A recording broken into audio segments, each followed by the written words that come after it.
I didn't feel good after I started this medicine. I started to feel like a vegetable.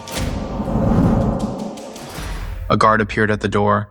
I said, "What's going on?" I got nervous.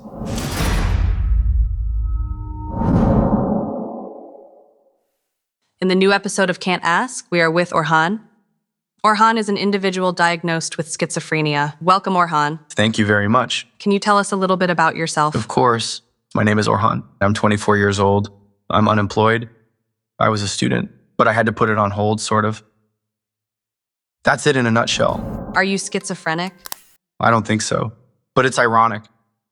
Schizophrenics don't admit they're schizophrenic, but I think I would if I had such a disease, because it's like having a handicap. But I don't think I am schizophrenic. How was schizophrenia diagnosed? Well, I went through a long process, of course. First of all, they didn't diagnose me out of the blue. But first of all, I went through a process called pre-psychosis, psychosis, and non-organic psychosis. And it was assumed to be advanced enough to take a heavy schizophrenia medication and needles. To define these, psychotic means a person whose reality is distorted. In short, we can say it's a person whose reality is distorted. Pre means the beginning of psychosis. But later it was understood that I wasn't even psychotic. But I can say it was a little late for me in that regard. How did your psychiatric process start? My psychiatry process first started 4 or 5 years ago. At that time, I was quite religious and I was interested in body language and I wanted to do something worth doing. I had just graduated from high school and I started to realize that the high school I went to didn't really contribute anything to me. I realized this after reading some books on body language. I thought, body language is something really worth doing, and if I become an expert in it, I will feel very self-actualized. You know, there is such a term as self-actualization. It was nice at first, but then as you get curious about body language, as you become an expert, it gets even better. But on the other hand, I started to pay too much attention to my own movements, and I had this ridiculous perception of trying to restrict them a little bit. Honestly, I find that most interpretations of body language come across as rude. The more I refine these, so to speak, the more human I become. And the more I would serve my religion, and thus Allah, so to speak. Apart from that, if you get even more advanced, when football players get angry on TV, if you try to read their lips, you see them swearing. It started to seem to me that as humans, we do this a little too much. Because when I started reading lips, I realized there's always some swearing slipped in. I also noticed it in myself. And I didn't like this at all, frankly. And I tried to make my parents question this a little bit. I tried to raise awareness, so to speak. This started to seem abnormal to people. I was like, "Mom and Dad, did you mean this? Did you mean that?" They were like, "What's that got to do with it?" They felt judged. Of course, no one likes to feel like that. After that, because my sister was diagnosed as bipolar, she had a meeting with a psychiatrist. I went with her. My sister recommended it to me, so I agreed to go because I thought maybe it would be good for me. On the other hand, I wanted to see what that environment was like. I was curious and interested. I was diagnosed with pre-psychosis. As I said, psychosis is about the distortion of reality. Pre means the beginning of it. They put me on a medication then. After I started this medication, I didn't feel good at all. I started to feel like a vegetable. But, after all, there is an expert in front of me and he said something like, "I think you should continue the medication." I continued using for about a month, but I realized it wasn't working. I started to feel like a zombie. Then I realized it wasn't doing any good. I slowly began tapering off the medication by myself.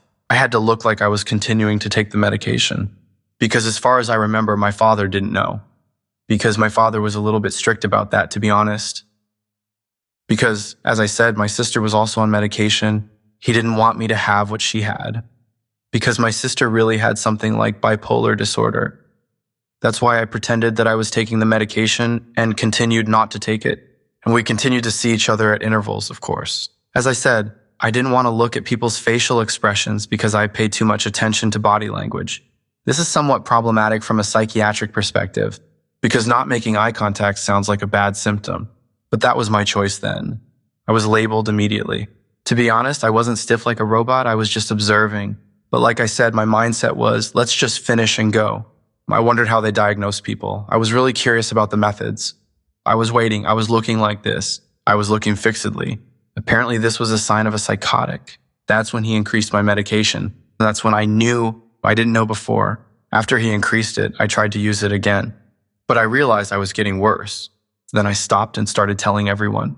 I said I feel much better when I quit gradually. A year and a half went by smoothly like this, so I started to feel much better. There were no problems. I didn't have a problem anyway. But this body language thing started to cause me some trouble. Because as I said, controlling my own actions and doing it for a religious purpose was good on the one hand, but this started to bother me a lot. No one in my family cared about this, to be honest.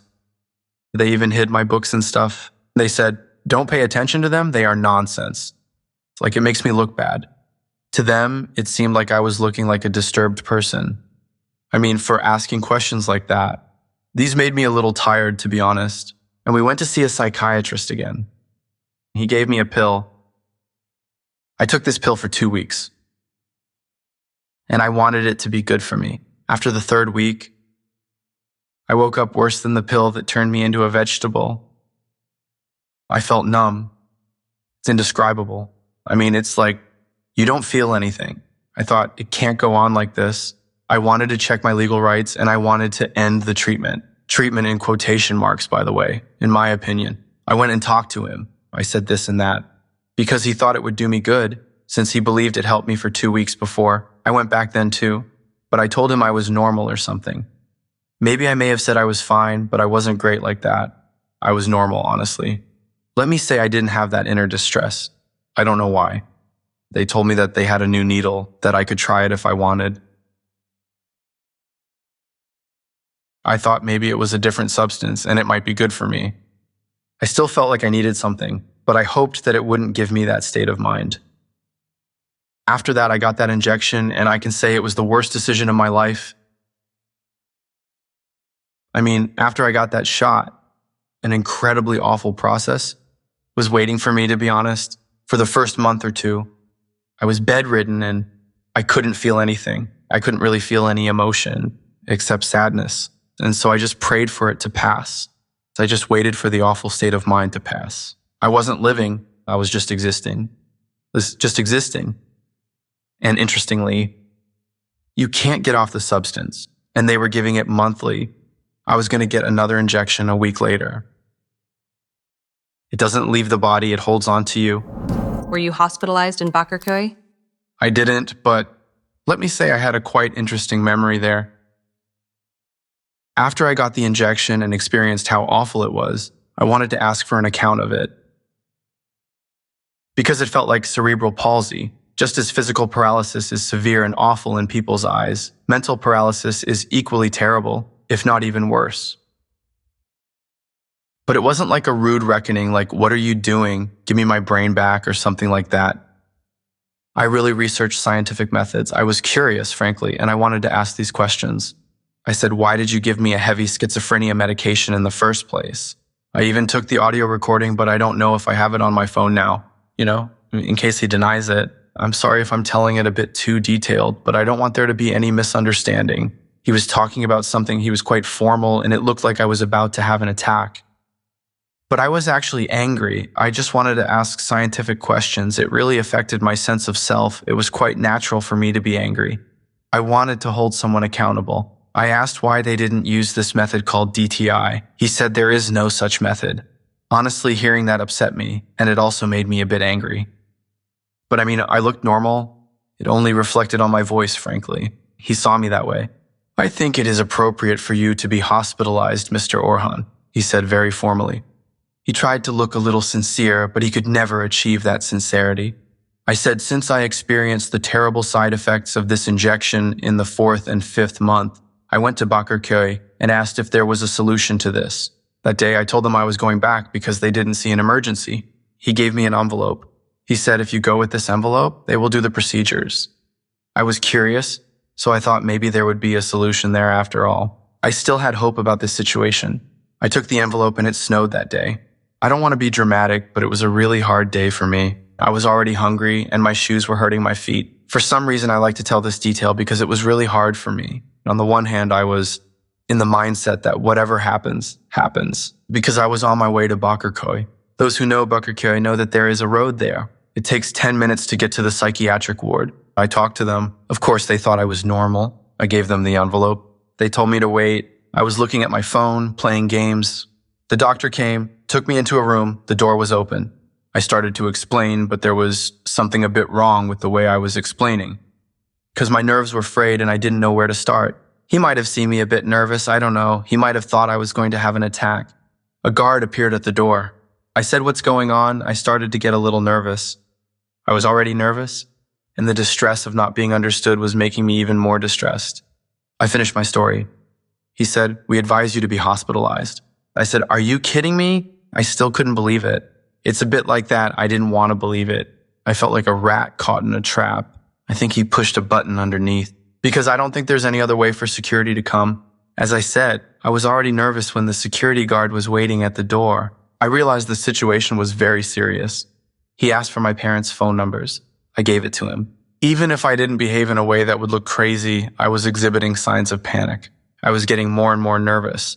I called my parents. I said, "Dad, something happened at the hospital." I said, "I don't want you to hospitalize me." I found a psychiatrist online, a person who specializes in holistic medicine, functional medicine, and has different approaches. I said, "I want to be treated with him." He said, "Okay, son." He didn't want anything like this to happen anyway, because they had a very difficult time with my sister. The possibility of the same things happening a second time was quite concerning for him. Anyway, I went out into the hallway. The doctor was leaning the paper against the wall. He asked me to sign. Next to me, on my right side, 3 security guards. They had put up a wall. I felt so much like a trapped rat that I can't explain. Believe me, I wouldn't say anything if they had such justifiable reasons. With my first animal instinct, I said no and lashed out a little. At that moment, I came up with an idea. That is, since I could analyze body language, I tried to exhibit such passive movements that would make the other party happy. And I prayed. I did this and I said, "I am not a harmful individual to society. Please don't hospitalize me." He looked at me.